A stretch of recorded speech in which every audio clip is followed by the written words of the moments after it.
All right, everybody, it's 6 o'clock. We'll go ahead and get started. We've got a lot to cover tonight, so we'll try to be relatively expedient. Second item on the agenda, approval of the agenda. I'll entertain a motion to approve. So moved. I'll second. I have a motion by Bruce and a second by Van to approve the agenda. Any discussion? Seeing none, we'll vote. Those in favor say aye. Aye. Opposed say no. Motion carries. Item 3. So we have our consent agenda. Anybody have anything on there that they wish to discuss before we entertain a motion? Great. I'll look for a motion then to approve the consent agenda. I'll make a motion to approve the consent agenda. I'll second that. Okay, we have a motion by Bruce and a second by Arvid to approve the consent agenda. Any discussion? All those in favor say aye. Aye.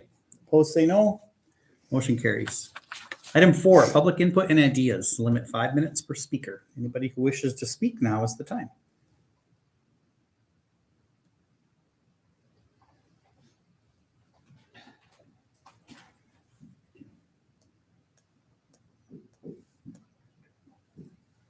Last call. All right, we will close the public input and ideas session as there is no one looking to speak. Item 5, reports. First up, staff reports. Fire. Paul. Hi, everybody. Hi, Paul. We had 9 runs total for the month. 5 were in the village, 4 in the town of Farmington. Our run breakdown was 3 motor vehicle accidents, our traffic control, 1 grass fire, 3 medical, lift assist, and 2 alarms. Our training was grass and wildland fires this month, and then last night we did pump training. So did the final submission for the reimbursement for the FFP grant through the DNR. We haven't heard anything yet. And other than that, our airboat completion date is expected to be around the first half of July. So Oh, cool. we're hoping. So any questions? How are we looking on hangar inspections? Hangar inspections are doing well. We're about probably a quarter done already. Cool. So we're good. So People All right. getting used to those. Yeah. thanks. Thanks, Paul. Thanks. All right, moving on. Next item, building inspection and administration. We had 1 new home this past month, 2 new commercial buildings, so we're looking to keep going with our, increase of tax revenue for next year. So we're hoping to have more homes than last year. And with the inspection, we hope to have a few more homes and multifamily permits in the next coming months. Do you know what the value is on that Market Johnson one that pulled that $3.8 million permit? The tax value, Yeah, I do not know the tax. I was just wondering. That was a nice little chunk of change for that new. So was that the, That's, that one, actually, the tax value, that one's 0. That is the one we paid the market rate XL. for the XL. that's the Excel Yeah. Service Center? So Got it. that's why they paid the market rate for the land, was because of the no tax implications. And we have Sure. the benefit of having XL Service Center within the community for faster gas. Yeah. Yep, and $3,500 for that permit. It's great. So almost $8,000 in that month.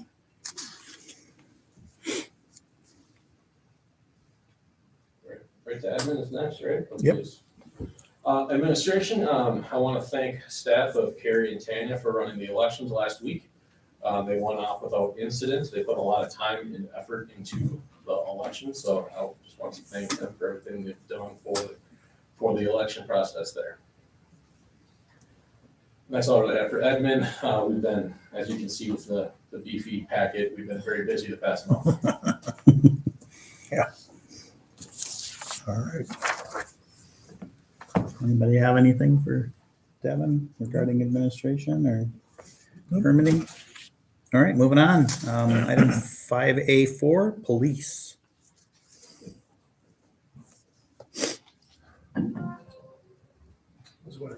Hi, Andrew. Yeah, EJ.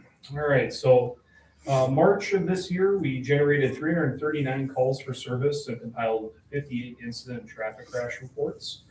Osceola PD officers made 2 arrests, and we initiated 63 traffic stops and issued 33 municipal citations. So still a bit busier month for us. So St. Croix Falls, following that agreement for service with them, they came down to the village about 9 times and made 1 arrest under our agreement.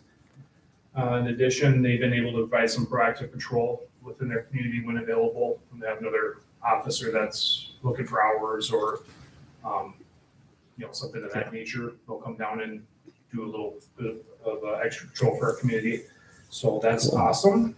On that note, I've been talking with Chief Murphy up there and kind of working out any kinks that we have within their service agreement. So far, it's been very smooth. So almost seamless with coming in. We would get a report or calls for service for what they handled the night before if we didn't have anyone. And they would direct us to any follow-up that we might want to do. And we're continuing to talk and work together to iron that out and make it more efficient. But so far it's been awesome. Super.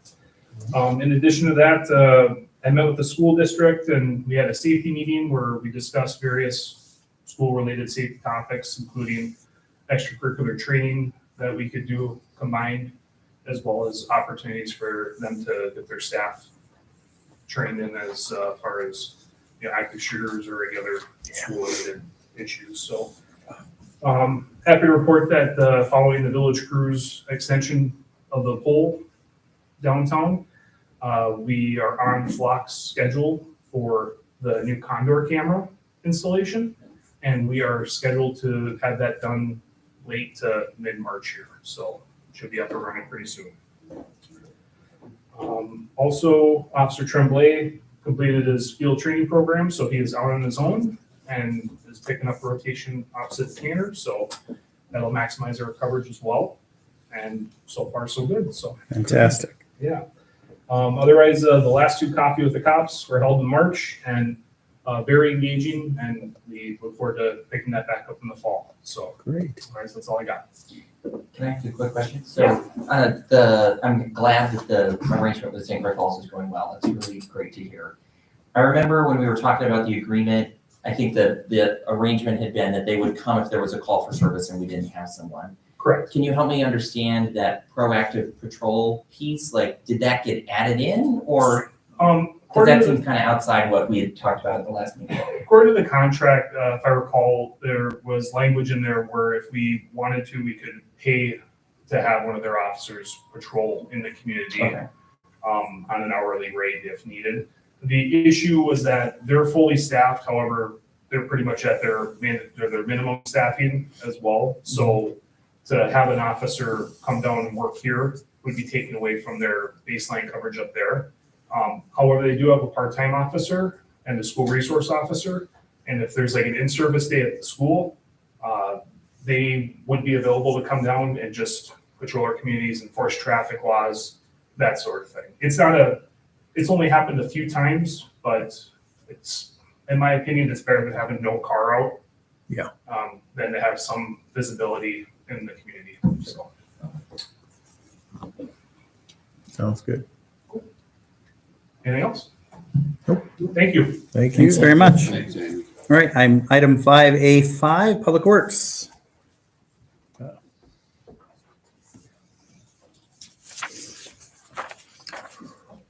Good evening, everyone. Hi, Hi, Todd. Finally got the snow we wished for. In March, 3 ice or snow events. Had to finally sharpen the blades up on that new truck, so that's good. I think as I touched on, we, last month, we removed all holiday lighting and switched winter banners to summer banners in the downtown areas. We're in the process of inventory and ordering new American flags for this year, and we found within the Public Works budget, operating and maintenance, to get some swivels on our posts now, so we can look forward to flags being less tangled up in the downtown area as they will be on rotating swivels. As AJ mentioned, we finished our fabrication, paint, and installed the Flock camera. Also worked with NEI to provide electricity to that future camera coming within the next month. We also added a couple of lights to that new Cascade Falls sign as well. Considering we had electricity, we thought it would be nice to light up that area, considering some of the things that have transpired. On top of that, street side. One rear air brake chamber blew out on one of our dump trucks. We were able to fix that low cost internally. Sweeper's been brought out of cold storage. That will begin the street cleaning process this Thursday. Tomorrow we intend on putting out about 8 tons of hot asphalt into our potholes, so we can look forward to them no longer existing for the summer season. Storm trunk drains were definitely an issue with the melting of that snow and the latest rain.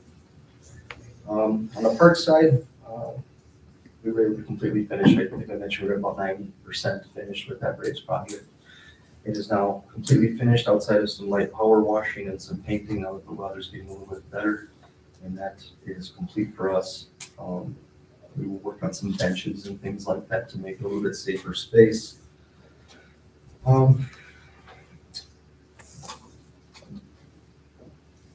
We replaced our facility garage door openers, not the garage doors themselves, but the openers, mostly due to failure. We had a near accident. So they were the original 1971 door openers, and we were elated to see some new ones in. Yeah. Have they made some changes since 1971? They're 3 times wider than what they used to be too. Multiple water fountain issues continue to plague us. We continue to try to keep costs down on facilities by doing these things internally, but I think eventually we're gonna have to rein someone in. Went through a large fire inspection from the fire department in March. The majority of our facilities passed on all levels. On top of that, we had some maintenance done, annual maintenance done from our outside contracted services to roughly 75 of our fire extinguishers and beyond. Outside of that, do you have any questions? I assume you'll be putting out a quote for mowing here soon, yes? That's correct, yep. There's been a couple contractors that have reached out already. We look forward to having that to the Osceola Sun on Friday for Tuesday. Okay, And have it presented for the board in May. perfect. And did Paul get to you about float storage? Full storage, no, haven't heard anything. Okay, Paul, make sure you catch up with him about that so that the fair organization can be handled. We start looking for part-time summer help too, right? That's correct. We'll be running that same ad simultaneously, beginning this Friday for roughly 2 weeks. Awesome. Oh, I'm sorry. The sign really looks good. Yeah, Cascade Falls sign, yeah, I've Nice seen it too. addition. It looks great. Yeah, they're all lit up and it adds some security in that area. Yeah. Yeah. So. Never hurts to shine a light. That's right. Dual purpose. It's actually really nice. Any other questions? No. Thank you. Good. Thank you. All right, item 5A6, utilities.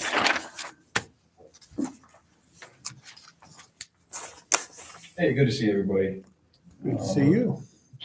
Well, we're on our final push for Ledin Copper to get that done to a completed state by May here. I think everybody's sick of hearing about it, and I'm sick of doing it. So get that to a completed point. So we're not going to submit till October, but if we are discovering more information through the summer, we have time to make edits on it before submittal. Same with our DNR permit application, just getting it to a completed point by the time.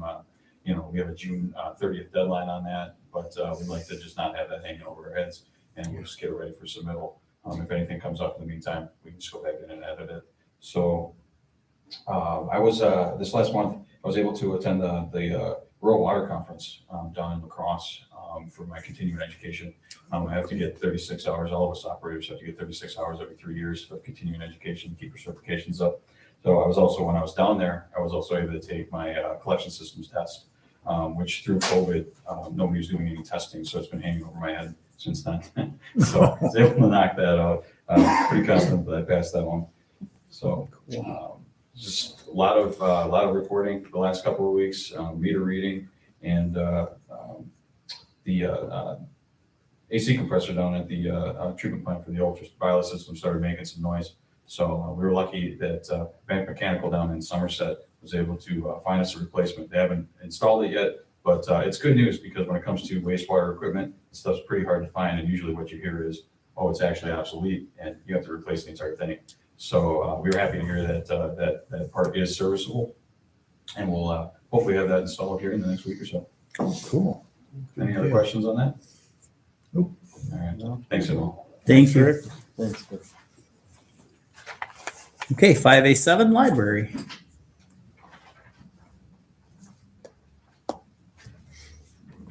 Good evening, everyone. Hi. Diane. So the month of March has been very busy planning for summer. We start really early on summer learning program. So I've been working with Michelle Jacobs, our coordinator for youth services programming, on the events for summer learning as well as fundraising for the summer. So we actually visited that face-to-face with downtown businesses to ask for their monetary support for the program. And then those that we couldn't get to more outside of the downtown area, we did send letters, and our business community is very generous. So we really appreciate everyone for supporting our summer learning program. So during March, we circulated 4,548 items. We had 123 computer uses and 1,474 ebook checkouts, and we had 32 new patrons. And we also added 156 new items to our shelves during that time. So for events in March, in addition to our regular events of Storytime, Get Lit, and the WMPL book discussion, the library held several events, including the Puzzles and Pizza event for families during the Osceola School District spring break. And then Gwen Wright came and talked to us about vintage, what it is, where to find it, and how to do resale. So while our in-person attendance for the program wasn't really large, she did stream it on her Facebook page, and so there have been thousands of views on that program over the internet. On March 16th, Holly Walsh became the first artist to put up her display on our new gallery wall, and it's been very appreciated by all of our patrons coming in, and we've had some people come in just to look at it. And just an FYI, if you would like to come and see it, on Saturday is the last day that'll be up, but Holly will actually be at the library for an artist meet and greet for a couple of hours in the morning. So I encourage you to come for that. Lego Club is back at the library. This is something that we did at the old building. I don't think we tried it here at the new building, but it's back. It's the first and third Thursday of the month. For the first one, we had 11 builders come, and then this past Thursday, there were actually 22 people. Wow. So, Neat. so that is awesome, and we're excited to bring that back. As far as facilities and staff, our staff just continues to shine, covering all of our hours despite really being short-staffed. But I have posted for the part-time library assistant job and hope to do interviews in the next couple of weeks. It would be a position that's up to 16 hours per week and includes some evening and weekend hours. Their main duties would be just working at the front desk, shelving, collecting holds, doing patron services, and occasionally helping with library programs. Oh, cool. Any questions? That computer uses for March seems like it's down a little bit, but it's at 123. So what's the primary reason? Is it because of the telephones, the phones, or are they printing? Or? A lot of people that come in to use our computers are because they need to print something. So it just it really varies month to month as to, whose printer's down or. Who's Yeah. waiting for a new one to get delivered or whatever? Exactly. Yeah, or ordering it in one. Yeah. So, it's just one of those variable things. And I haven't quite figured out yet. It's why- nice why people have an it option if fluctuates they as do much as need it does. though. Yeah, So, thank you. Cool.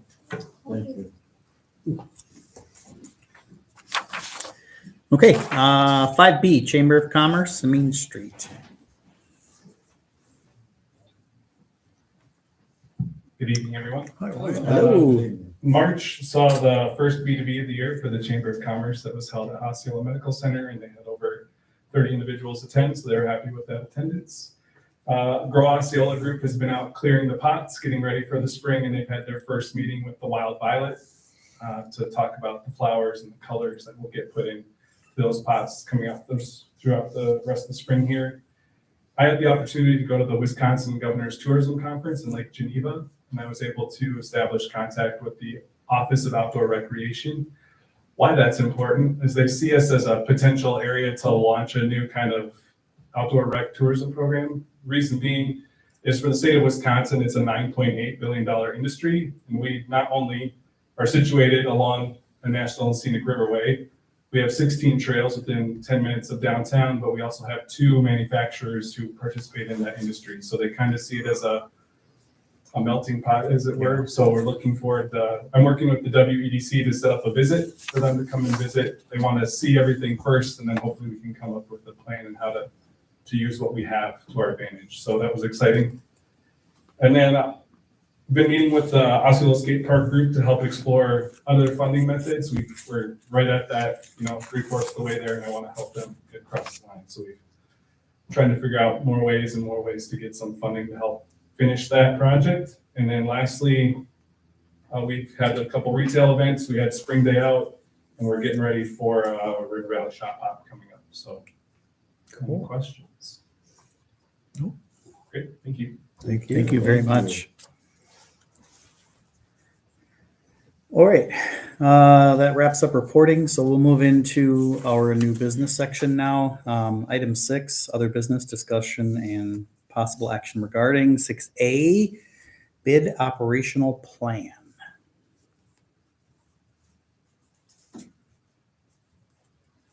Why is that you? I guess I'll come back up. That would be Wyatt again. That'd be me again. So the bid I was part of one of the first projects for the bid, I guess you could say. They fund my position as the part-time Main Street Director and bid manager. And part of the annual process for them is what you have in front of you, which is an operational plan for the year. The document is essentially the same to the first operational plan. The only new change are the goals that they've set forth for themselves for this year. So those goals can be found starting on page 5. They've set 5 goals for the year that they're going to focus on different areas that align to the overall goals that were set forth when the bid was established. So those goals include establishing a new tourism and community-focused website.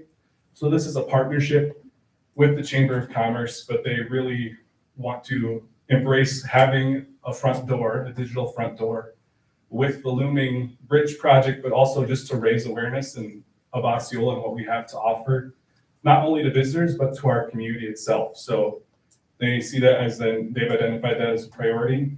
After the establishment of the new website, they want to do a marketing plan for that website to help spread the word, to get people to come visit and take advantage of everything that will be on that website. They look forward to expanding the lighting that happened on Cascade Street this winter. So one of the initial projects that was identified in the run-up for the bid was expanding the lights. So we've talked about expanding on 1st and 2nd Street coming up this year to help downtown feel included. And then the 4th group is to work with the village in exploring just public space enhancements, whether that's benches, other ways that we can enhance the downtown area, because the longer we can get people to stay downtown, the more likely they are to eat at restaurants, shop at other shops, and just spend more time downtown. And then the other 5th one is to partner again with the Chamber and the publishing of the Explore Osceola Activities Guide.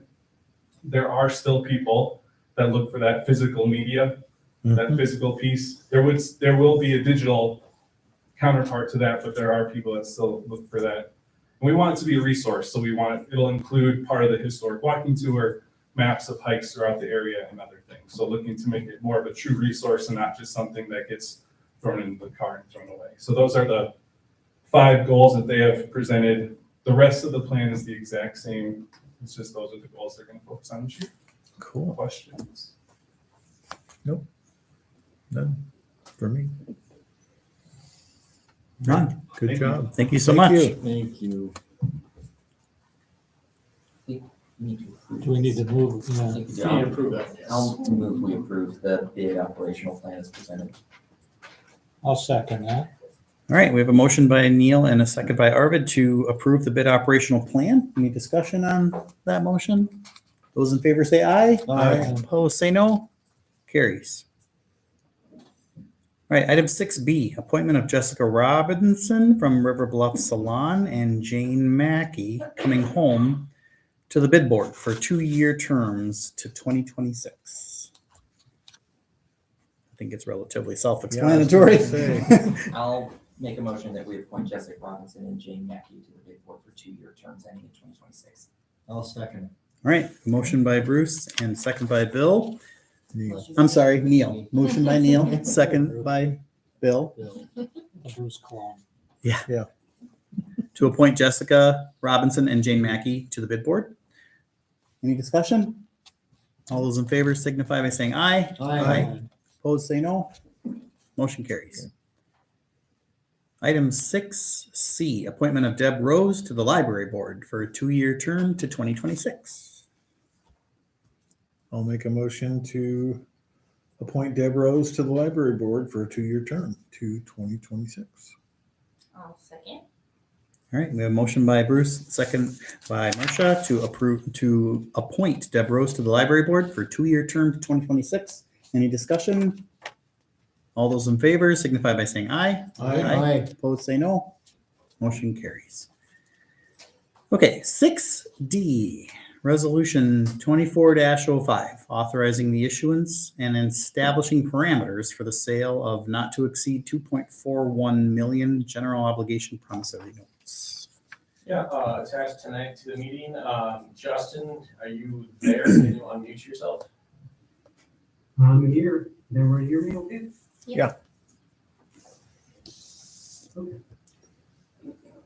Yeah, we hear you, Justin. Okay. Well, yeah, so tonight, the resolution that's being presented in front of you tonight, I went through with Finance Committee last week. We went through a detailed financing plan, talked about the market and so forth. But really, the resolution in front of you is a not to exceed borrowing amount for $2,410,000. It's going to be a 10-year financing. We're estimating the rate to be around 4%. It has a not to exceed parameter rate of 4.75%. And we're working with Devin and the team over there to get the offering document put together right now. That'll go out to the marketplace, come about early to mid-May. And then the expected closing date would be early June. So that's when you would receive the funds for the project. So it's going to fund a variety of different projects that would include the 24 and 25 CIP and also equipment and maintenance that'll be amortized over 1 year. So quick payoff on that piece, and then also some water and sewer pieces of the puzzle as well.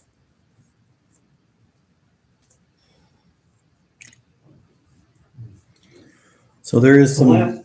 So the last thing I just want to comment on is, when you look at the financing and the borrowing amount and so forth, the village has done a really great job over the last several years in paying down its debt, watching what the village is borrowing on every other year basis.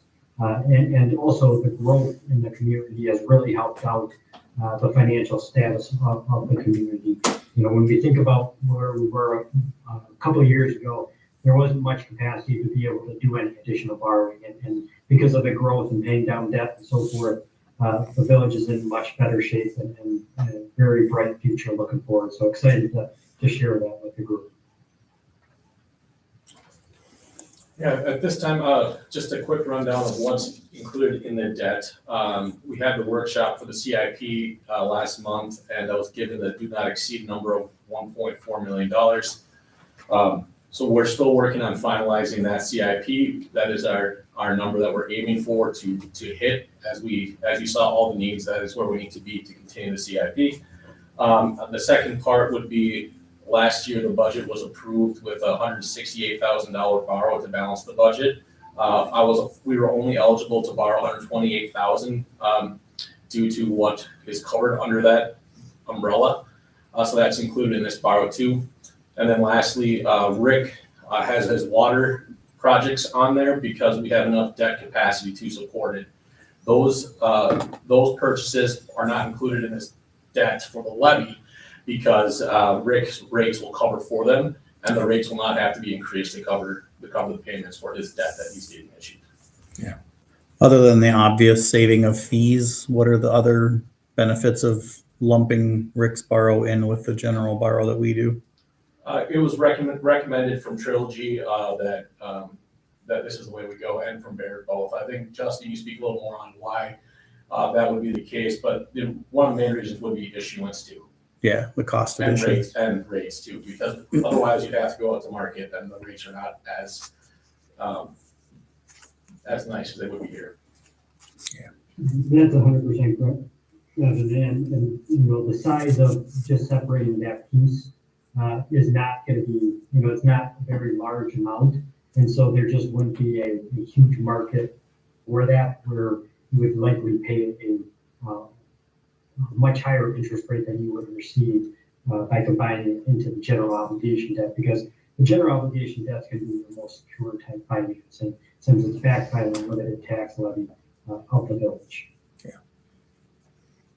Yeah, and I mean, kudos to the village itself for actually having the debt capacity to be able to handle bringing that additional debt into that borrow. I mean, that's the whole purpose of Yeah, one of why the, this has been configured to be this way. It took yeah, and one of the 6, big 7 years to things- get there. But Yeah. One of the big things Rick is doing this water meter replacement, which will get us onto a monthly basis for billing for water and sewer, which is going to help everybody. Instead of getting a quarterly bill for X number of dollars, you get 1/3 of that every month, which everybody's kind of on it a monthly smooths it out a cycle. little bit. Yeah. It makes it a lot It's better. also better for the village too, as it steadies the cash flow.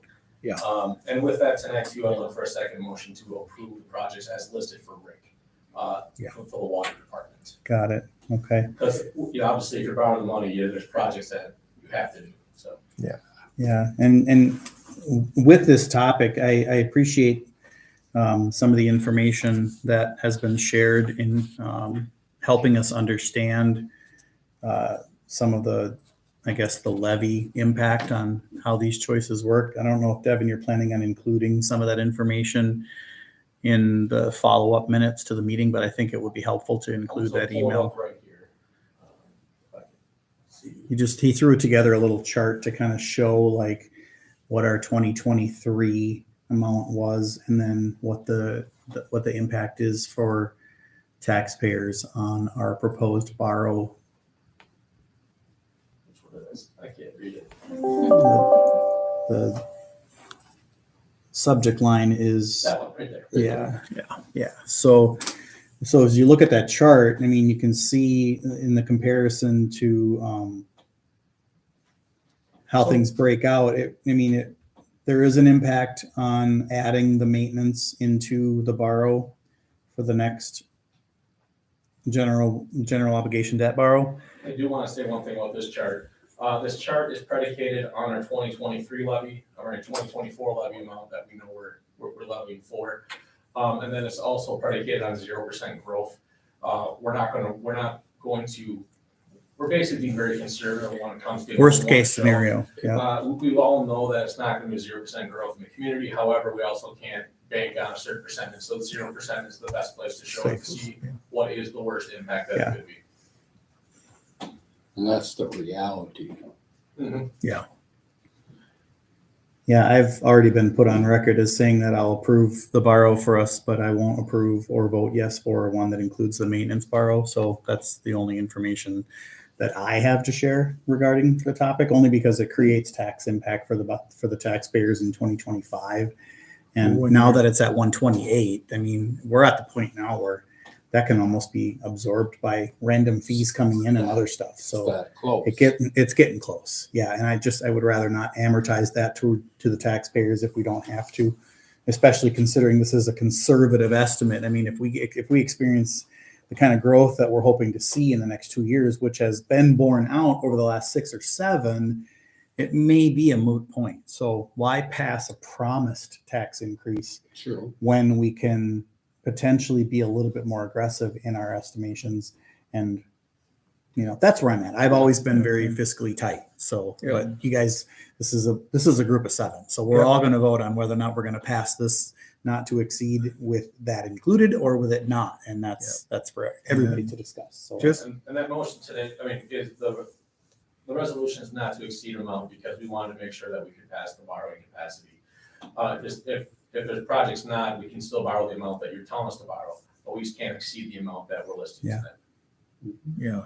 And Justin, can you explain how our debt situation will be the next few years as we have some debt coming up? Yes, so many of you recall on the board that we do this borrowing every other year. And so it's set up to kind of play off your existing debt that you have coming off your books. So each year that goes by, your debt payments are dropping, and that's on purpose, knowing that you're going to be laboring in this debt that we're talking about tonight, and also future financing that may take place every other year going forward.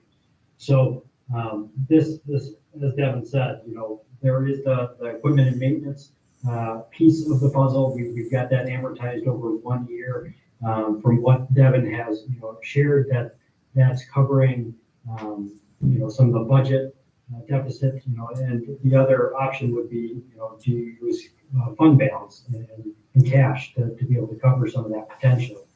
The downside of that is, when you think about your fund balance and bond ratings and so forth, the fund balance is extremely important. And this village has worked really hard over the last, 4+ years in building up the fund balance to where it is today. And Devin may have shared with you, but we heard from Moody's earlier this year that they upgraded the rating for the village 1 notch because of improved fund balance and improved utilities and so forth. So that was excellent news. Yeah, and I will say, in 2023, we don't have our full 23 numbers yet because of the audit's not complete yet. But we're anticipating the budget that was created in 2022 for 23, without using some land sales of last year, that year would have been a deficit, that we actually ran a deficit, that the revenues were not stated as what they were. So the budget there would create a deficit that will eat into some of our general fund at land sales that we're aiming for. I can't give the exact number right now because, once again, there's some transfers that have to take place before we can figure out what the actual overrun was. But just as a point, in the 2022 year-end audited statements, general fund balance was $122,000. 118.67. 118. So less than this. So if you were going to write a check on the general fund for this, you couldn't cover it. And I know we have some land sales, but again, those are when they happen, if they happen, and how much do they happen for. This may be a preemptive tax in one sense, but it also is covering something that we know we can't cover the other way. When we had our big bond down rating and our crisis in 2018, at the end of 2019, our general fund balance was essentially zero. And the audit opinion said there was real question about whether we could continue being a going concern. In other words, if we were a business, we would have folded the doors and declared bankruptcy. So 118,000 isn't that far away from that zero number for me. So I'm willing to fork out $100 next year to not screw up the work everybody's done for the last 5 years. And that's just my opinion. Like you said, Brad, 1 of 7. So anyway, for what it's worth.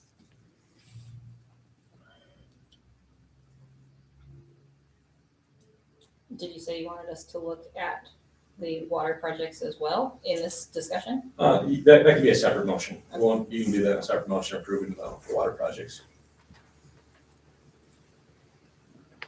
More discussion? Yeah, I'd love to hear feedback from anybody else that's on the board with regard to how we do this.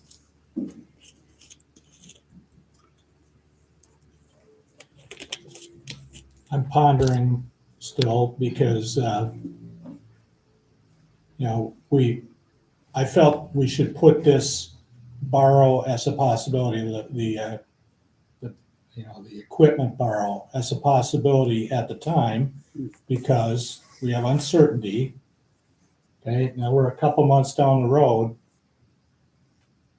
We're asked to approve, not to exceed it's still not a definite. As Bruce is pointing out, our holdings have not changed much. In fact, they may be a little worse, I'm hearing. But if things, I don't know when these expenditures actually have to happen. You know, do we close the door tonight and say, nope, we're not gonna allow ourselves to borrow that? Or do we approve it and still wait and see what, you know, when the time comes, do we need to use that borrowed money or not? Well, it would be, if you prove it tonight, that we would be finishing the budget with that $128,000. That would be the gap that we needed to finish the budget for, because that was the revenue that we were showing within the budget. If you did not include that, we'd have to come back with a budget amendment showing that the revenue is actually gonna come from the general fund.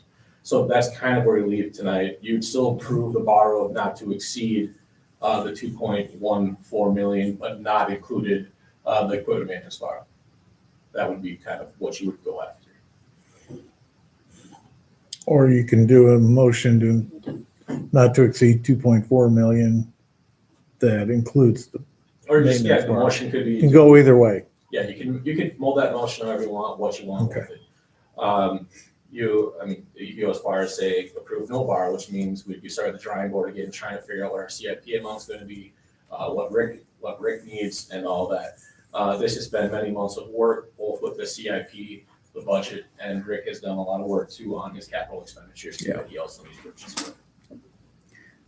To Arvid's question, is it possible to craft a motion that would be to authorize issuance not to exceed 2.41 on the premise that maintenance and equipment borrow is not done at this time? Well, Justin, that would be difficult, wouldn't it? Because your issuance would be in June, and then we would have to make sure that that's where we're spending the cash on, correct? Yeah, that would be difficult because we're actually gonna lock in the interest rate in May, early May, and it would close in June.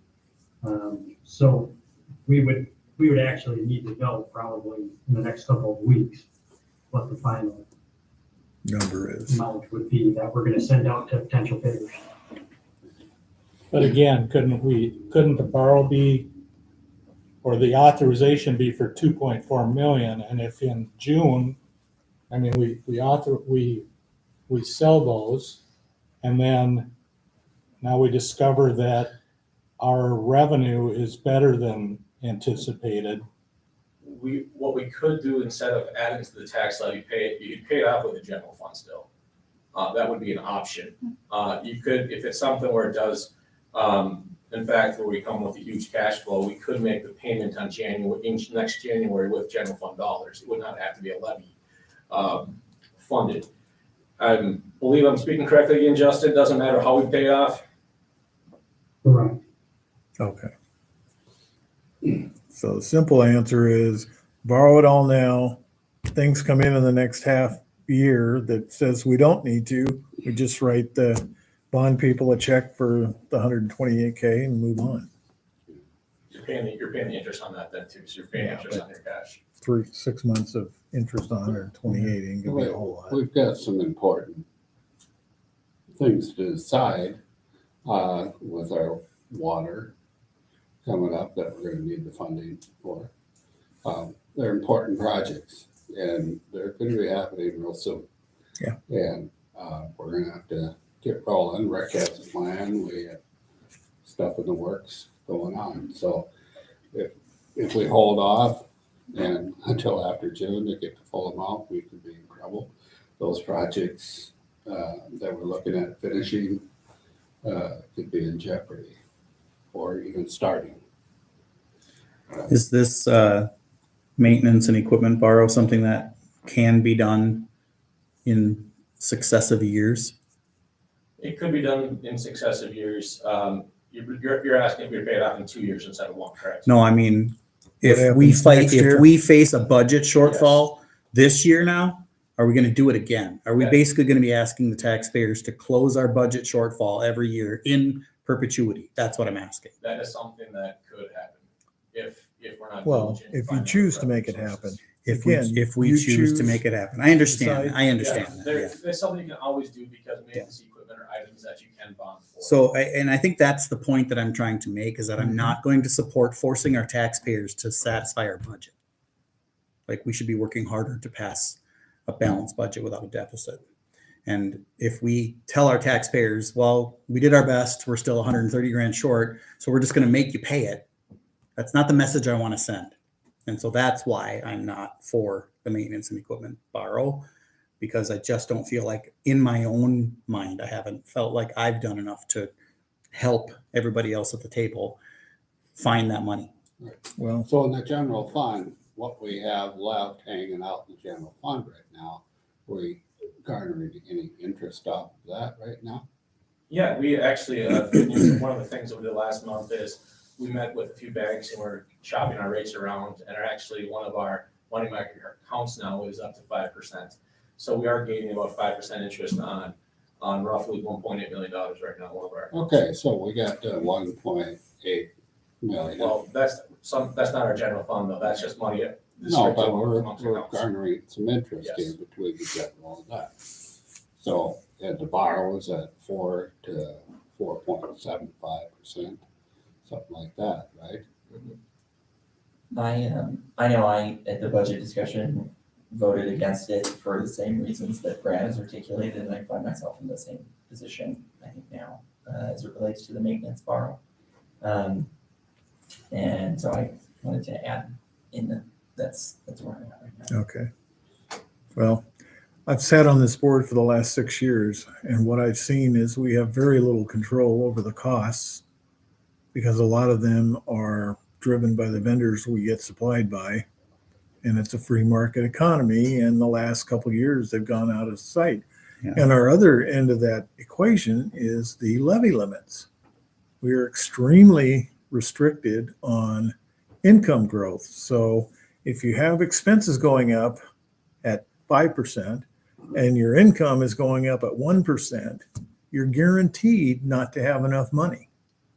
So I don't know how you fix that short of changing the income model, because I don't think we have the buying power to swing the buying of expense stuff one way or the other. Well, you can also change the spending model. I mean, to use it in a household situation as an analogy, if eggs are $7 a dozen, I'm not buying 3 dozen eggs a week. Okay, I'm going to buy maybe one, and I'm going to maybe save my money and get something else. So it's the same thing. You reduce your spending, It's not the same Right, thing. but our reduced spending would be reduce fewer services. police- Yes, Fewer police Okay. officers. agreed. or- Yes, I totally understand that. Okay. Yeah. Okay. Yeah, I mean that's and the taxpayers have already told us that. Like we went to the polls and said, "Hey, our public works folks are telling us that they could use a few new employees. Our police officers are looking for a couple of new police officers." 2 to 1, they said, "No, thank you." Right. Okay. I do want to mention to staff, we're working incredibly hard to make sure that we don't have to do this again next year. Tanya and I's first year was last year. We're looking through ways that we can save money and ways that we can improve areas. One of the things is we don't want to come back here. We want to make sure that we can balance the budget with the proper revenue that we have coming in without asking for more. That is one thing that we're really trying for. Some of them are cost saving measures that we're working right now on, with the possibility of merging departments and that kind of stuff. So there are avenues, and with growth where we might not have, there's a chance that the budget would balance again next year without even dipping into the general fund. We just saw this as a one-year solution to help our general fund get up to where it needs to be, and then look at it in a year to make sure that we have the available revenue to continue. So for 1 year, you continue the same level of services. Next year, you might have to look at reducing them. To see what our revenue actually is based on growth and possibility of if we need to take from the general fund for a year to see if our growth will get us above. One of the things we all know about finance, you can't forecast it. You never can predict what's going to happen. Yeah. Make your best guess and you know it's going to be wrong. It's always a moving target for sure.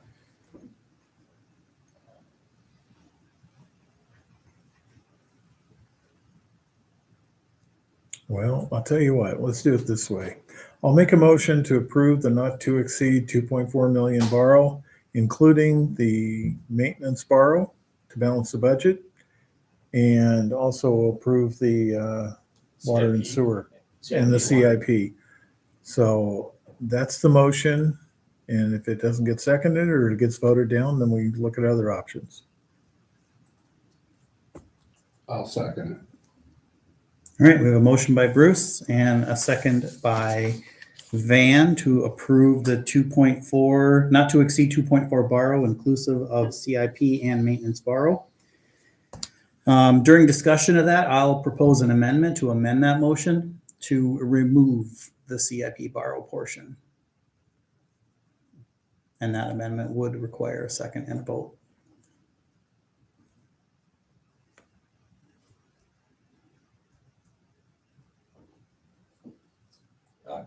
Corning, just a question, why CIP? You're talking the maintenance borrow? Is that what you're talking about? CIP or the maintenance? Remove the maintenance, keep Okay. the CIP, remove, Okay. strike the maintenance borrow. And that would require a second in order to proceed. Seeing none, it dies on the vine. We're back to discussion on the main motion. Is there any other further discussion on that motion? Yeah. Seeing none, we'll move to a vote. I think I'll do a roll call on this one, Yep. starting with Neil. No. Yes. Bill, yes. Van? Aye. Myself is a no. Yes. Bruce, yes. Yes. Arvid, yes. Yes. Marcia, yes. All right. Cool. Motion passes 5-2. Okay, Thank you, Justin.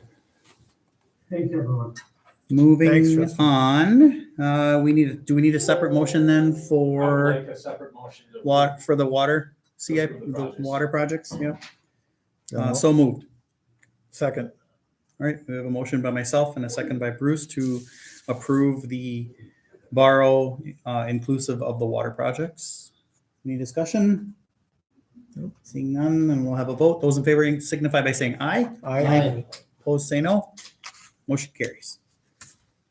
Okay, 6E, approve Simmon Drive plans and specs and authorize bidding. Hi, I'm Angela Copenhagen. Hi, Angela. As we've talked, so this project has been on the books for about 5 years. The east half is the town of Osceola, west half is the village. So we've had lots of negotiations over the years. Mhm. We did a grant about 5 years ago and got 278,000-ish. It's a 50% reimbursement grant, but those funds sunset or end June 30th, 2025, so next June. So that's why we've moved this project. Finally, we came to an agreement with the town, move this project forward. So what's in front of you is the plans and specifications. I'm asking for approval and then authorize to bid. And we'll have that bid on May 9th 103. so that we can bring it back to your May 14th meeting, I think it is. May 14th is the meeting. And then at that time, you can, look at the bids and decide if you want to move the project forward or not. Do you have any questions on the plans or specs or anything?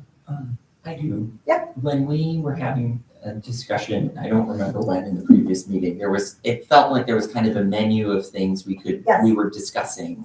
And I know we were talking about like how thick should the roadway be because we were kind of in this discussion with the town about their specs and our specs. Yep. Yep. Have these been built kind of to meet, I think we were talking about making it a little thicker because we recognize Yep. that it's a big truck route and things. So can you, for the non-engineer That's at right. the table, can you help me understand It's like all good.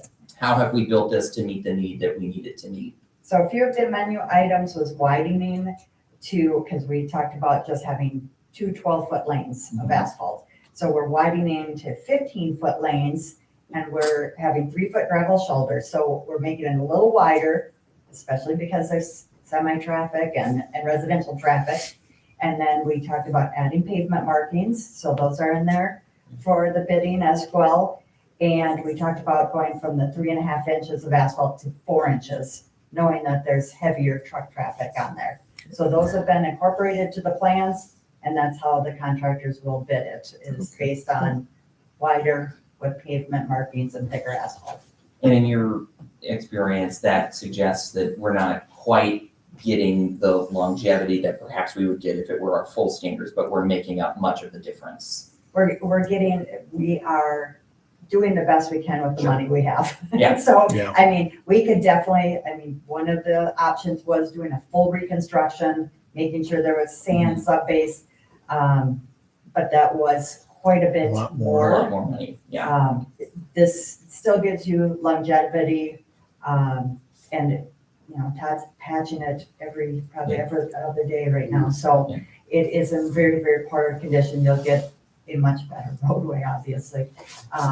So you'll get longevity, not as full as a full reconstruction. You won't get the 40 years, 50 years on a roadway, but you'll get 25 to 30. Yeah.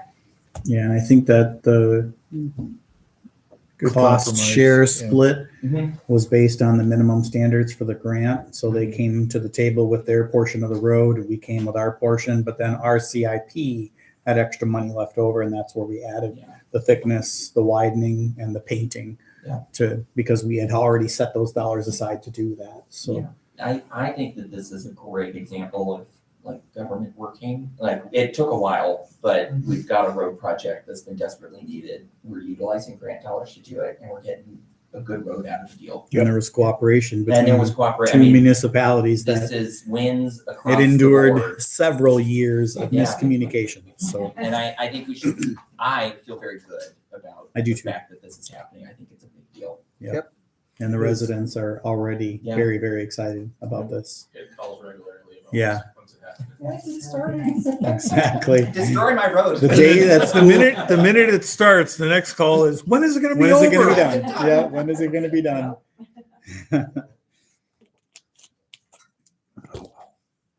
All right, so I will entertain a motion to approve the plan and send authorize for bids. So moved. All right, we have a motion by Arvid Good. I'll second. and a second by Bruce to authorize the Simmon Drive project plan and send it to bids. Any discussion? All those in favor signify by saying aye. Aye. Those say no. Motion carries. All right, 6F, Historic Preservation Commission application for the certificate of appropriateness for Redbird. 2 weeks ago, we met with Bob Brace, the owner of the Redbird. He presented his plans that how he wants to rebuild the building that burned down in January of 2023. The Historic Preservation Committee agreed to the structure that he plans to build. This is the current hole that we have on the main street or Cascade. I'm trying to slowly get to the picture. That was what was approved. It is almost identical in terms of flat front, the setback door in the front. They agreed upon a shiplap siding, like 4 inches wide on the side that was historically correct for the time of that building. The front is not a full brick, it's a facade, but it's still a brick finish that would be available. And the reason why is because it's switching from a stucco, but it was a cement block building, and it's switching to a timber building because of the cost. And also because the newer materials are better insulation than the block was. So that was kind of the outline of what happened with this building here. They approved it unanimously to go ahead and go before here. So that's the building. Any questions? I'll do my best to answer them. I'm afraid this item has actually become moot in the past 2 weeks. Yeah, maybe. Because, as I understand it, he has sold the slab to the Callies who own the building next door and is going to rent a store in the Richmond. Maybe, yeah. I mean, anything can happen before he takes occupancy May 1st. So when I spoke to Bob about it today, he said that he would still like to receive the certificate of appropriateness that he had undergone the work to get done. I mean, like I said, anything could happen. This building in Richmond could burn to the ground and then he's got nowhere to go. So, I mean, certainly wouldn't want to jinx anybody, but that can happen. So It would we also just had to allow them, if they wanted to build the same structure that this building's already been approved, they could build that. precisely. So if you wanted to sell If it, somebody else wants to put that there, it's Okay. already been approved and the new owner can take that. Yep. So I will entertain a motion to approve this certificate of appropriateness. I'll make that motion. Okay, we have a motion by Bruce I'll second. I will second that. He's got it. second by Van Birch, to approve the COA. Any discussion? Nope. All those in favor signify by saying aye. Aye. Opposed, say no. Carries. All right, item 6G, MSA Professional Services, DNR Stewardship Resolution 2404.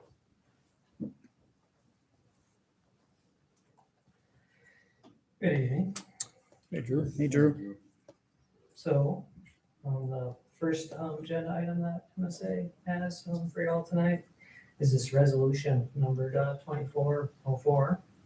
And the reason this is in front of you tonight is because the DNR, the person who looks at our stewardship application that we're applying for next month, they would like to document basically Mr. Brad Lutz's authority, and they also want to ensure that the land that we'd be improving would be remaining, in public space.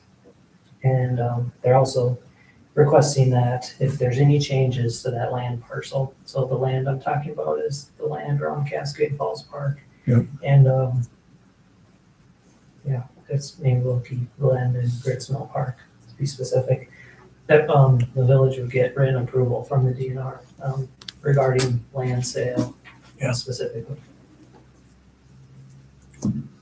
So what I'm looking for tonight is basically board approval on this resolution, to adopt this resolution, number 2404. It's also one of the states that we are borrowing, or we have money to complete the project as presented, correct? Yep, thank you for adding that, Devin. Guess I'll add to what Devin said.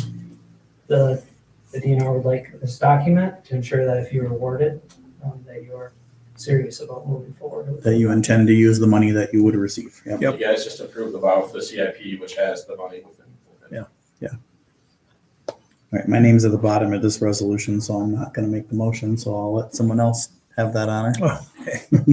I'll make a motion to approve resolution 2404. All right, we have a motion by Bruce. Is there a second? Second. We have a second by Bill to approve resolution 2404. Any discussion? All right, all those in favor signify by saying aye. Aye. Opposed, say no. Motion carries. All right, And very the good. next one is the FEMA application. This is for the fire department. Yeah, I wanted to take the opportunity to have discussion if there was anything to discuss, any board members. Also just to inform everyone, give us a recap of how the application went. So first, I just want to say thanks to the village staff, Devin, Tanya, Carrie. They all played a part in this process to work with these websites and get data for MSA and whatever else I needed from them. So thank you, village staff, and thanks to Paul and Joey. They spent many hours helping write the application, provide data, and many evenings, afternoons. So really appreciate their time. They're a great asset to the village of Osceola. So thank you, Joe and Paul. So the application, this is just a little snippet of the application. Everyone likes to talk about the money, so here's what we requested. We requested $617,500, and the village match on this. Well, that was the total cost of our application, and the village match in there is $29,404.76. So that's roughly 5% of this piece of equipment. It's not exactly 5%. This funding source FEMA, they actually have their own special calculation. Yeah. And it's less than 5%, so fair enough for me. Yeah. When do we expect to hear? I would think this fall, there's conversation or information from FEMA that they're gonna open the 24 application in fall in like November. I would assume before then. They don't supply us with any information. Like, if you recall, it was in February, this was awarded. I show up to a meeting and present this to the board, and that's about as much information as provided to me. Okay. The timeline. So, there's some information for y'all. Yeah. We applied for the 23 application, the 24 is gonna be this fall. So Okay, look super. forward to that possibly. Yeah. Anytime we get somebody to buy 95% of a fire engine, I'm all for it. Mhm. Absolutely. Yeah, and the village fire department has 4 candidates for this Yeah, one. super. So, it could be something for the Okay. future. Thank you. Thank you. Thanks, Drew. I also want to give an update from MSA too, that the comp plan is one under a good meeting this past month for the comprehensive plan with the planning committee. This summer, there will be a public input session for the comprehensive plan too. And if you have a chance, look at the last packet, or if you want a copy from me, the draft of the park plan and the up-to-date draft of the comp plan, both at good reads, and MSA has done great work so far. Super. Excellent. Cool. Okay, so moving on to 6H Fair Building, and I think we have a lease, I think, that we need to discuss first before we do anything else. Is that right? Yeah, I would look at that lease to make sure that the lease is applicable. I mean, amenable to you guys as the board. It is basically the same lease as the last one, but extended again for the duration of the new lease timeframe. Basically, the building itself is going to be the same size, the lean-to on the side, and we're currently working with the church to get their lot surveyed, so we know exactly where the line is to make sure that all setbacks are, The cemetery, you mean? cemetery, excuse me, that all setbacks are appropriate. There was nothing that stuck out to me in the past lease as I was updating this one that would need any further attention. I don't know if I'm being dense, but on page 129, the term, it says April 1st, 2024, and terminating December 31st, 2024. I assume that Yeah, you I meant mean 34. That's 2034. It's a typo. Thanks. I saw that Thanks for too. that catch. I did it. Yeah, I saw that too. Takes a village. The 10-year, I mean, it literally says Sorry, 6 just words couldn't before it. resist. 10. No, and I'm sure it was Yeah. just as whoops, but Yeah, just to Yeah. get used to it. I'm finally sure used the to fair typing board would be 24. upset if we came in December and we're like, thank you so much, goodbye. Yeah. I'll take your dollar and we're done Take now. your dollar and we'll leave. Up until a month ago, I still typing 23, so I'm up to 1 year. We love the new building. Yeah. And is the $1 million of liability coverage, is that still sufficient, do you think? I'm assuming that's usually what we're required for almost any event. As my past experience from any event that I've done in other communities has always been $1 Yeah. million. I mean, I know don't that think we the, expect anything more from our event insurance either. okay. Cool. I know that that's just boilerplate language, but What's your insurance up to right now? Reliability insurance, do you even know? I am sure we're $1 million policy because of our truck pull, tractor pull stuff. yeah. Oh, yeah. And then the Competition carnival time. has their own also, so we're kind of well Yeah. covered, I hope. All right. I don't think we need a motion to approve this lease, right? It's just something that you guys are going to re-sign because the Yeah, other we'll one's re-sign, yeah. expired. Carries on. It expired 2019, so it's Yeah. been a few years. It'd be good. Do Yeah. I have to back pay you? No. Dig deep, All Scott. $5. There'll be invoice. I think we'll call it even. Yeah, Carrie, you made a note on the date change on that. Great, thank you. Okay, so I guess the bigger topic with relation to this is the plans, I guess. So I don't know, this would be a good time, I guess, for Scott to come up and take the stand, so to speak. Yeah, I will say, Scott came last week to present to Planning Commission. Planning Commission recommended this to the board with a vote of 7. That's right. I remember. You were there. Yes, I mean, to the details that Devin had already said, the footprint is the same. The location should be the same unless it needs to be moved a few feet to accommodate Once they get done surveying. with their survey line, we want Yeah. that done. Either way, they're Yeah. prepared to make that move. The builder, Brian, wasn't available to be here tonight, but he said that the submittal for the state approval is already done. Now that the plans have already been approved at the level of Plan Commission for tonight, once we approve them, then the state knows what it needs to know to approve them. And what's the intended time as far as exiting the old building and constructing the new one? Hopefully around in May, as long as the state gave us the okay already, but we just gotta wait. We get our plans in our hands and we tear the building down. We're not gonna touch nothing until we have all of our paperwork in our hands, so. Good And I- move. I think I saw a couple of different numbers that were floated with regard to the plans. There's phasing going on. Phase 1, phase 2. Right now, we're probably at 280,000 we have received for donations. We need to get to about 380 or so for phase 1, maybe a little more to help us get into that phase 2 to finish the inside. And the intention is I'm guessing you take a bank loan to get yourself started. Yep, we got that looked at already. Great. Okay. Were we being asked to approve The site plans. Yeah. Okay, do they, are we meant to review the ones that were submitted to the plan commission? I guess they aren't in the book. I know I'm a stickler. I don't see them in the book. They were missed in the book then, yes, that was an oversight on our. I've seen them, so I I mean, I trust what they have, and I'm not trying to throw a monkey wrench in, but Yeah. I saw Fair Building and thought, oh, how interesting, I wonder what's going on, and then, because I Yeah. didn't see the plans. Yeah, it is the exact same size of the current one with a lean-to on the side. That's Mm-hmm. why it did require full site plan review as the building itself was Okay. was the same Yeah. size. Okay, So it's not that like, is an explanation that makes Yeah. sense. Yeah, Because I replacement. was like, Yeah, replacement doesn't trigger a full site plan review. So what do we got for water and sewer plans in this one? What are we doing about that? We are going to have a functioning bathroom in phase 1. Is that correct? Yes. Yeah. So that's included in the bills, and I think there's been some discussion about cost. Yep. And I think that's part of it. There Yep. is a hookup involved there. So, and that's part of the reason And there's why. also a lift too if there's sewer involved, because Yep. gravity doesn't go uphill. Yep. And then there's plans for sprinkler system and all that jazz. So like that stuff has to be put into place if you're planning on going to a Right. phase 2 So for a we'll full finish in the inside. figure that out to make Yep. sure we get that. We'll come back with that phase part. Yeah. I think it would Because also the size be, of our building right now, what we're doing, even if we finish the inside, we don't need sprinklers.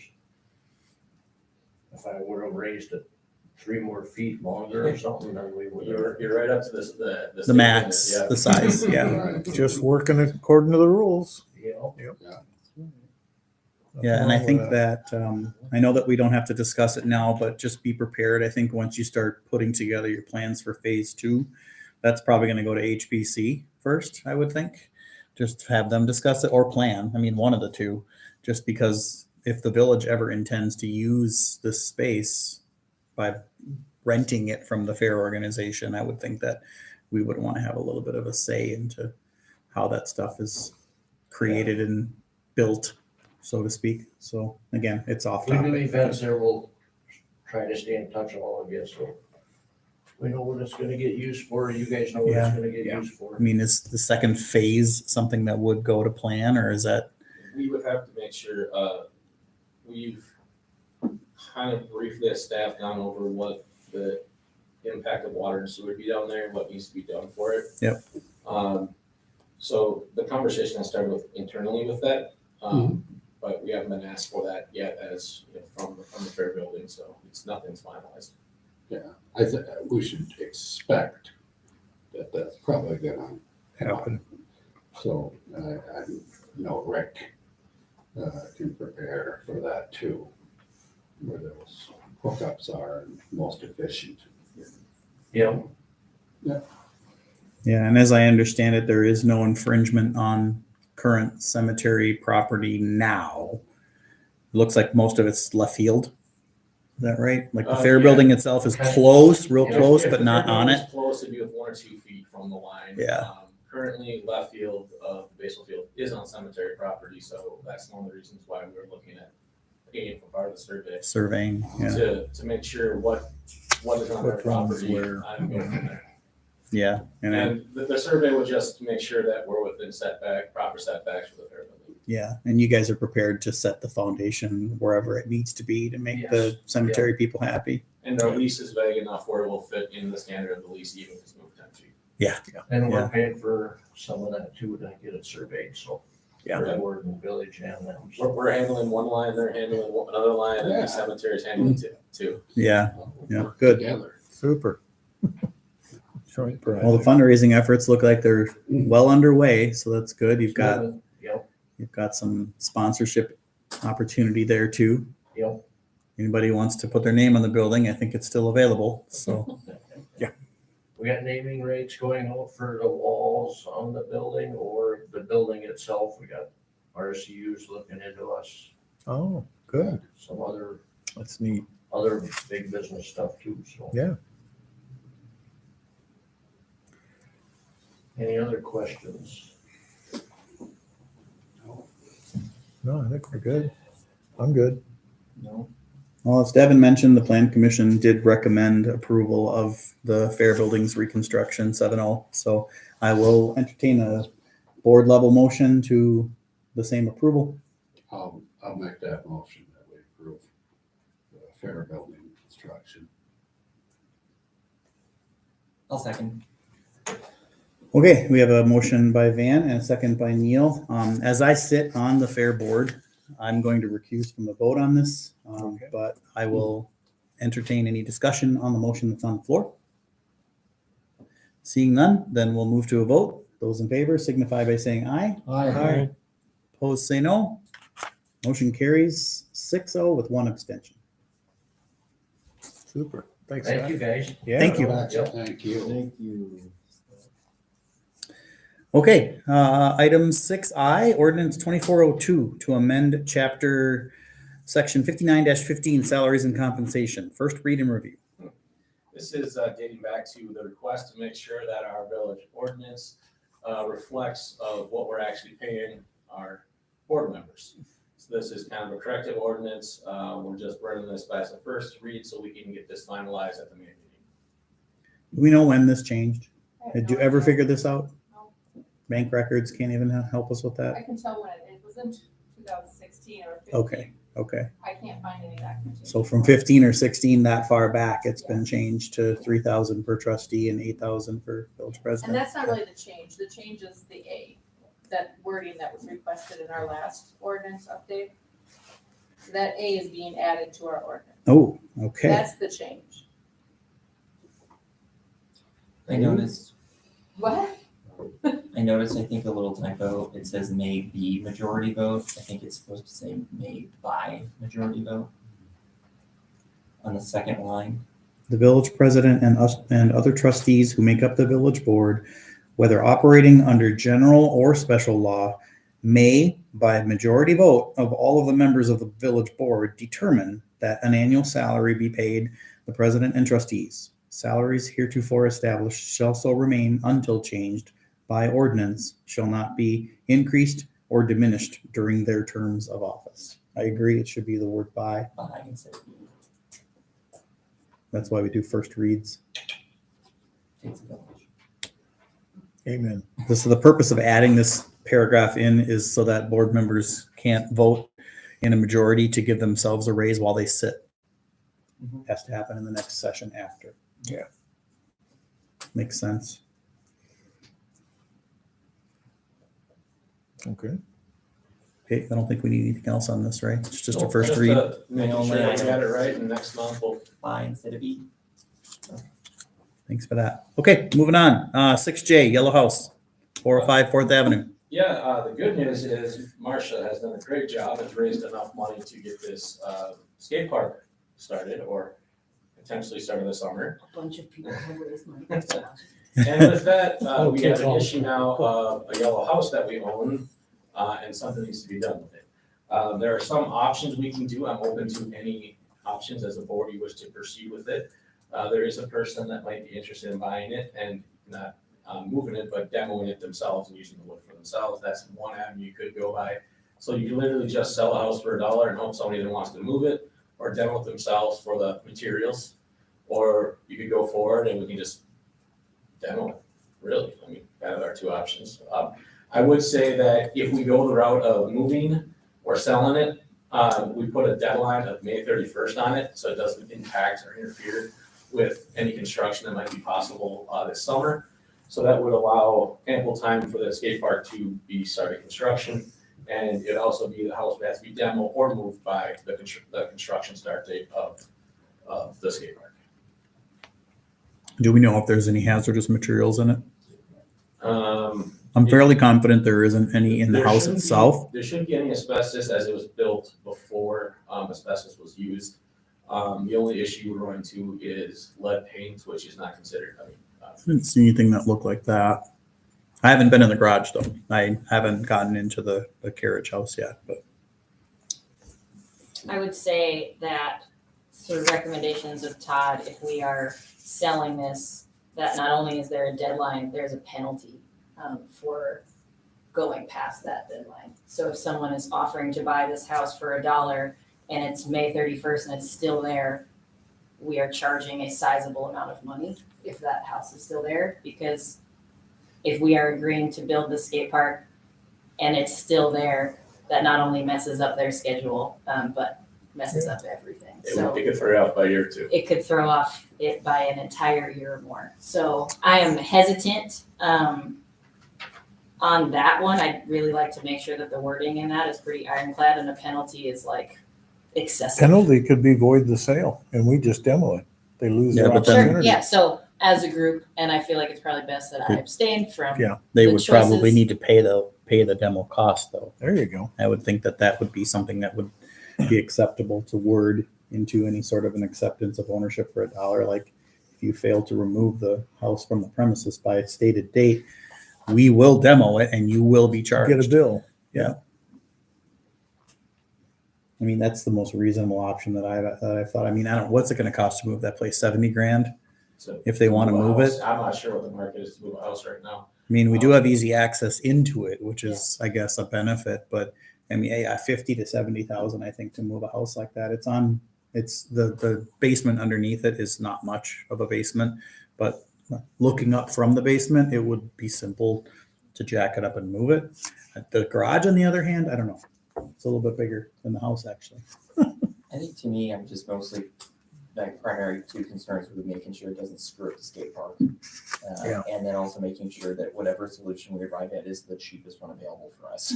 And so if we think that the opportunity to find someone to take possession of it for $1 and deal with it on time, and if they don't, we have a very concrete understanding of what will happen in that eventuality. To me, that seems like the most reasonable way to get rid of it, rather than us fronting any money for it. You know? And to be clear, the demolition of this house would be donated by the skate park committee if it needs to be. I understand that this is not something that the village would want to pay for. However, I will bring up that we have the records in 2010 on paper that the village agreed to donate $15,000 to the skate park project, and that has never been realized. So if that is something that comes by way of this demolition, if that is up for debate or whatever, there's also the possibility that the demolition is donated by a local company as a donation in lieu of physical funds. In kind. Yeah, so I also know that there's been questions about, is this something that could be set on fire as a test for the fire department? That is a no. So if anyone is curious about the answer to that, that's a no. So I just want to make sure people are aware that like every Avenue's been explored. every avenue has been explored, yeah. Yeah. Um, I haven't done the sale of a property for $1 process at all before in the past. I don't know if any of you have ever been involved with that. But It was done for the Veterans Memorial. Todd, were you involved in something like that in the past? Is Todd still here? No. No. But I believe that was his concern, is I believe that was sold for $1 and then it was ongoing because the documentation never said there was a penalty or, you know. Okay. So So it just- lesson learned. Lesson learned, basically. Todd was like very adamant about that, if that's the route that it goes. Do you feel comfortable crafting? It would have to be correct. It's gonna cost more than $1, as would probably have Paul craft it if you want to have a legally binding document that they would pay the demo if they do not move it, you'd want an attorney to draft that. Yeah. Can someone help me imagine the timeline, like for, if we're doing this dollar thing, it's April. That May soon, like how long, I mean, I have no idea what kind of interest there even is from people to buy houses for $1 and demo them. I mean, it feels like we're really on a tight timeline. And that's why I had a deadline of, I mean, May 31st, I don't think we could go beyond that at all. If indeed we do have someone lined up that would be willing to demo it in kind gesture, it might just be easiest to go that route. Yeah. However, I'm not sure where that stands at this time, if there is a local contractor that is going to do that. So I'd be I don't want to throw, that to anyone right now. without Yeah. knowing. The next item on the agenda is the skate park update. I feel like it's coupled. Yeah, it's. That's fine. It's Yeah, one. you can go ahead and It's just two separate continue. items. Yep, that's fine. Basically, like Neil said, brevity is important, and it all has to be. Time is of the essence. And we are working. Basically, we've worked with two separate companies, one of which has said they will agree to start the project at the $150,000 that we have, and construct it and break ground at the end of June. So there is a very real possibility for this project that has been spoken about and talked about for 15 years to be done, to show the community that we finish things. And that is why this house has all of a sudden this very important timing that we've talked about for the last 3 years of its demolition. And we are at roughly $148,000 for the skate park. We have Wyatt from Main Street and Chamber is working on helping apply for additional grants. We have a golf event coming up at Crooked Creek that last year raised $4,800, and we have a lot of reason to believe it will raise more money this year. So we are really confident that $200,000 is there, and it's gonna happen. Cool. You could always put the deadline sooner, and then revisit in May. It's kind of what I was thinking. I mean, if we authorize offering the house for $1 now, it can go in the paper as soon as next week. And it can be there as long as we need it to be. And we can put a stipulation in there that house shall be removed by May 31st. And then if anybody approaches, that's when you tell them, here's what's happening. You're getting the house for $1. You need to remove it by May 31st, or you're going to help us pay for the demo. Well, and I think the nice thing about that too is that we can parallel track it. Like you can do that while also the skate park group can be figuring out if there's some demolition option that exists. And then that for way sure. we're not caught in this moment where it's late May. And whichever one realizes itself whoever first. wins. First one to the finish line First gets it. one to take the house. If And it's then a I think demo that or if way- it's the purchaser, we don't care. I mean, Yeah, that way we don't get stuck with like a terrible timing problem because nobody took us up on the $1 offer and no progress has been made. well, we would just tell the demo, whoever's offering to demo it, to buy it. I mean, they can take it for $1. It's fine. And then they can demo it. So either way, it's $1 transfer title. Yeah. So Plus probably court costs for documents. I think the real cost of demolition is gonna be disposal. And, Getting rid of it. Well, the real cost is gonna be capping the water and the sewer, correct, Rick? Yeah, I would make sure that that's included in your documents. good time to move the bathrooms. We're on the same page. Yeah. So do we need a motion? I do. I think we need to direct the administration to do something with this. Give me direction on this one. I will move that we direct administration to list the house as available immediately for $1 with the conditions discussed. And we'll make sure it's the house, not the property. Yeah. Well, both structures, No, the I'm house saying, and the Yeah, shed. The property, structures, not not the the lot. land. Land is spoken Screw that one up. That would be. Yeah. Yeah. I'll second that motion. Okay, we have a motion by myself and then second by Neil to direct administration to mark the house as available immediately. Call Devin. Any discussion? Nope. Seeing none, those in favor say aye. Aye. Opposed, say no. Motion carries 6-0 with one abstention. Okay. All right, let's get rid of it. 6J is covered, 6K is covered, 6L, Osceola Heritage Committee. We're looking to formulate this committee. I know some people who are interested. We have a long email list of people that want to be associated with this. We also want kind of direction and formulation of what this committee's role is going to be. What's the process that this committee will have? Are there board members? Is it an open committee? What kind of role they're going to have? there are many questions that are left unanswered. However, when the committee is formed as a first meeting, that's kind of where they should hash out some of this information themselves. Agreed. But with that also being said, we need direction of when this meeting happens, what's the order of business or what business do you want them to discuss? Are they a recommendation committee? Are they an action committee? Are they just a committee that gets together to talk about policies, or that all those are important questions about how we proceed with this. Another question too is what's the makeup going to be? Do they have to be residents? Like as most of our committees, you have to be residents to be part of the committees. So those are multiple questions that we have about this committee, about what it is and what's it going to be. So I guess I'll kind of turn over to you guys and figure out where we want to go from here. I'll take some of the blame for opening this can of worms last October. Initially, I had thought that this would be a great opportunity to continue the conversation around our village's heritage. Like that's really the vague generalization that I made when we formulated this type of body.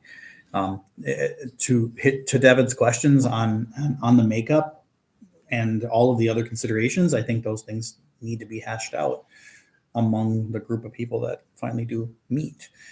I'll be the first to admit that I was in a different state of mind on October's meeting when this committee was formulated. Now that I'm a few months into the role that I'm in, I'm realizing that working full time and managing this role has presented a challenge that leaves me with less time than I had hoped. And although I do want to participate in kicking this committee off, I can't commit to being a permanent member of it, but I do think that we should still have some sort of board presence on it. And it doesn't necessarily need to be a village trustee or president member. I mean, it could potentially be someone who's a member of the other bodies that we have. I know we have a library board. I know we have the airport commission. We have other individuals in the community that I think are representative of the village that could easily report back to us. And I know that some of our other commissions offer spots to residents that aren't village members. Like we have, for instance, the HPC has exactly historical architect as a member. They don't have to be a resident just because of the importance of that position. The chances of you finding a historical architect in Osceola are slim and none. So if they provide worthwhile input, it'd be good to have. Maybe a liaison role. Yeah, I mean, kind of thing to where they kind of keep the board abreast of developments and report back. And yeah, and initially I had thought that if we were at a point where grant funding would start to matriculate for some of these CIP projects that we have related to our tourism area, this is an opportunity to carve out some of those dollars so that they can then, how do we represent our village's heritage when we do wayfinding signing, when we do artwork, when we do, things like that. That's the kind of conversation that I was looking to direct those folks. So they're not just going to be given direction and then not have any money. Like it would be, here's what we're allocating. Let's see what we can work with. And that's just one of the conversations that I was thinking. I mean, I think that there's obviously a lot more to unravel there, but that was just what was kind of popping around my mind when that happened. And you're right. I think it'll self-moderate as far as, I don't think we would need to require that members be, a resident of the village or a resident of whatever. I mean, the area, I think, yeah, is more important than it's just I think it'll boundaries. naturally police itself because I have no interest in being a member of a historical, or a heritage committee of Bayfield, Wisconsin. I don't live there. So, if I had land there or a cabin there, then maybe I would. And maybe there will be people who have second homes here that want to be a part of that here. So that's where that would provide that. Could be. I know we were reached out to shortly afterwards by someone who had offered some potential leadership or services in launching something like that. I don't think we should lose sight of that. But I mean, other than that, I don't have much more to offer. I apologize. I haven't launched this to the degree that I think it deserves. But we've had a lot on our plate the last few months. There's been some other things, but So I guess with that, I think we need to set a date. right now as a group, and put out on our website or whatever, if any interested parties, this is the date. It is a exploratory first meeting. As residents, interested parties can come and decide how it will run, but someone will have to run that meeting. And you're out of town first week of May, so we won't do it then. And the question then arises, in May, you again will be appointing village board members. Yeah. So everything could change come Yeah. May as you will be appointing new members to the boards. Can we shoot for plan commission date, June? June planning commission date, I know that we'd initially talked about potentially having it directly following plan commission. just want to let you know, if you plan anything at the end of May or June, you won't have me, most likely. Okay. Which isn't the end. I mean, Baby arrival. let's tentatively plan it now for immediately following plan commission June. Do you know what date that is? Okay, thank you. So put that on the website and. June 4th following, yeah, and then please email the folks that have expressed interest. We have, Carrie has an email list of everyone that's Great. mentioned interest. And it will be literally an exploratory formulary meeting. I will reach out to the individual that wanted to lead and see if he's still interested Okay. in formulating how this committee might look. As a board, I'd like for us to decide that this is a committee that has Advisory capacity. advisory capacity. Yeah, Yes. I think that we need to be clear about, Yes. like, this is, you're providing advice. Yep. You are not making Input. decisions. Yeah. You know, and I think that makeup, things like that, I'm not worried about it, but I am worried about creating and just like, be free, and, you know, and then it Yep. takes off, and I think we have to be clear about that. Yeah, I'll plan on being there, and then we will put it out there in May after we've appointed all of the new board members to see if there's anybody else that wishes to sit as well, and then we'll go from there. So, Sounds good. Like that. okay, great. Any other discussion with that one? Nope. Moving on. Item 7, the board may consider going into closed session under Wisconsin statute, section 1985 1G, to confer with legal counsel for the governmental body who is rendering oral or written advice concerning the strategy to be adopted by the body concerning litigation in which it is or is likely to become involved. This pertains to litigation with St. Croix Scenic Coalition. I will entertain a motion to move to closed session. So Session with a roll call vote. We'll start with Marcia. Aye. Arvin. Bruce. Aye. Myself is an aye. Van. Aye. Bill. Neil. Aye. All right, the ayes have it. We will move to closed session at 7 p.m.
Okay, so we will come back into open session as, mic's on, everybody? Yeah. We will now come back into open session as of 8:27 PM. I will entertain any motions after closed session. Bruce? I will make a motion to instruct our attorney to appeal the decision by Judge Tolan. I will second that. All right, we have a motion by Bruce and a second by Van to instruct the village attorney to appeal the decision. All those in favor indicate by saying aye. Aye. Opposed, say no. Motion carries. Okay, item 8, future agenda items and updates. Neil? Bill? Dan? Well, Bruce?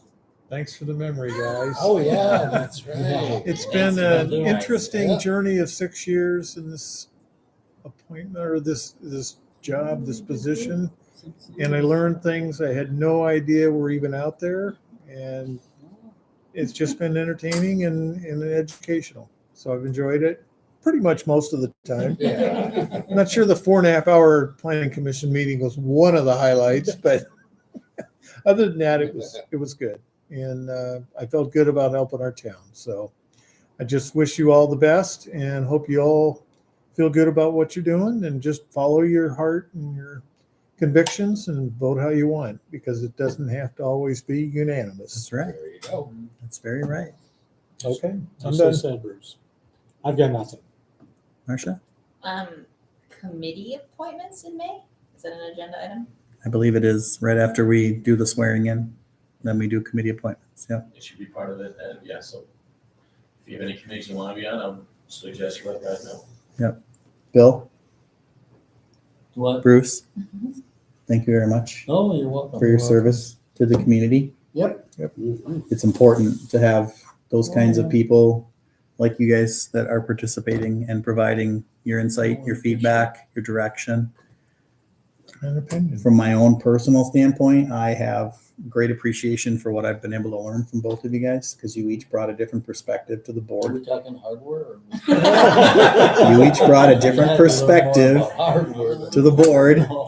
I never doubted your voting abilities. I always felt like you guys were never pressured to go in any way that you didn't want to. I appreciate that a lot, and I encourage everybody to vote their conscience for Yep. sure. Absolutely. And yeah, I mean, we've done some great things in the last 6 years for this village. So I acknowledge you both for your service. Thank you very you. much. I have nothing else. So All right. all right, with that, we will adjourn at 8:29. Perfect. All right. Thank you. That's the end of that one. So should I take this, Gary? Yes. Last week, I should just had a. Oh, yeah. Don't forget your name badge. Okay, I will read the. Yeah, I'll bring her the iPad. I gotta go find that little plug-in charger thing.